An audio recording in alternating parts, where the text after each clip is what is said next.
Okay, so I got the valve or the rocker arms on. Sorry. And when you want to check the valves, you want to make sure that it is top dead center. I'd recommend with a 72cc 80cc big bore kit that the intake is a 0.4, and this is a 0.4 on tip, 0.6 on the bottom, and or no, 0.4 on top right there. That's a 0.5. And when sticking it through, it goes through smooth. As soon as it hits 0.5, it stops. And that's pretty good. That's what I would leave it at.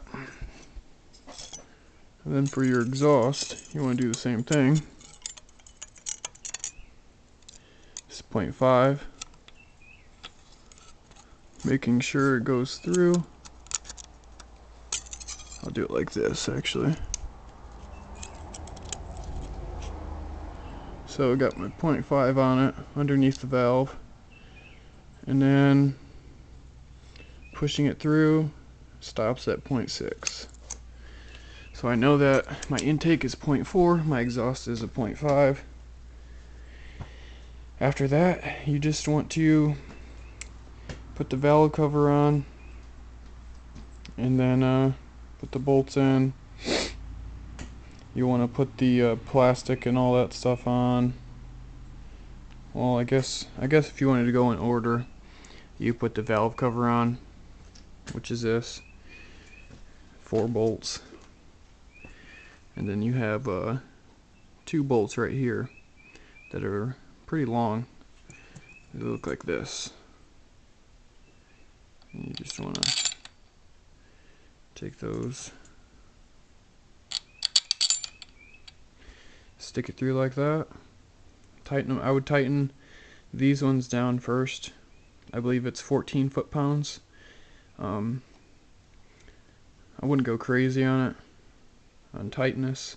Once you get these done, then I would do the side ones, because if you do the side ones first, it'll torque it down to one direction. After that, I would go to your chain tensioner, putting these 2 on first, making sure that the actual tension plate post is pushed all the way in. It's a little button right there, push it. After that's done, then you want to put the top nut and spring in, or the bolt and spring, pushing it through. You'll hear a couple clicks. All it is putting tension on the chain.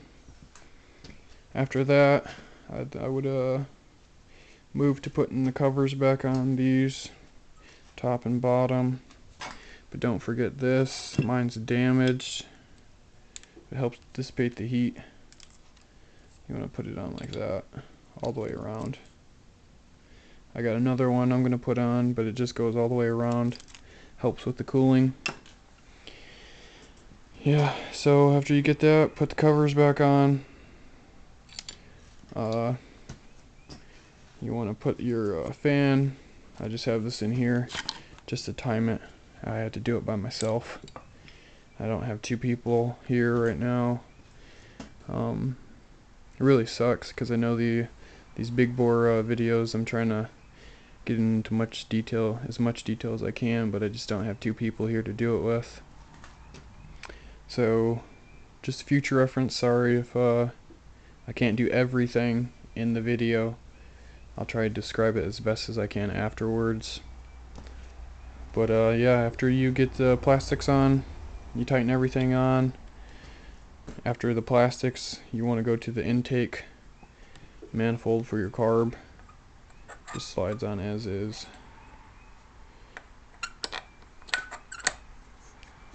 If I can even get it on. It'll slide on like that, but you'll have the plastic over it. Just make sure you put this on after you put the plastic. After that, you should be set. Just reassemble I had a video on everything you need to disconnect. You want to go backwards on that one, and when you put it in, just make sure you connect all wires.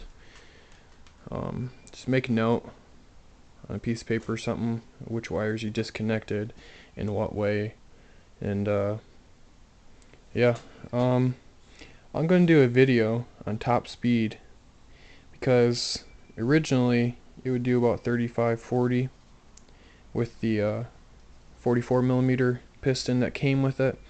They come stock with a 40mm piston, and it would do about 30-35.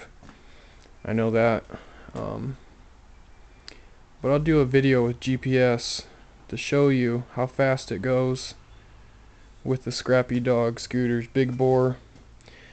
And I believe quality, it is very nice for the price. Just remember, you can get all these parts at scrappydogscooters.com for all your 4-stroke and 2-stroke needs. Next video will be top speed with GPS after everything's installed, tuned. And oh yeah, you can buy these kits with the carburetor and everything. I have a carburetor sitting over at my workbench. It'll look like this. This carburetor is a just a stock Key Kent something. It's a CVK carburetor, which I believe are pretty good. So I mean, don't just toss these away. You'll want to upgrade your carburetor, but they do come sealed right here. This is for your float bowl. Should be 4 of them. Oh, these ones too. I guess that comes off too. Once you do that, I would upgrade your main jet, because these already come factory tuned to lean for EPA settings, just to pass. I would recommend an 85 main jet for your CVK carburetor. After you get those screws out, you can buy the actual carburetor, performance carburetors at Scrappy Dog Scooters. They're pretty cheap. I would recommend going through them. They know what they're doing. Once you have your carburetor upgraded, I would really recommend you go 85 all the way up to an 88. I would say it would be for a tuned pipe and the big bore.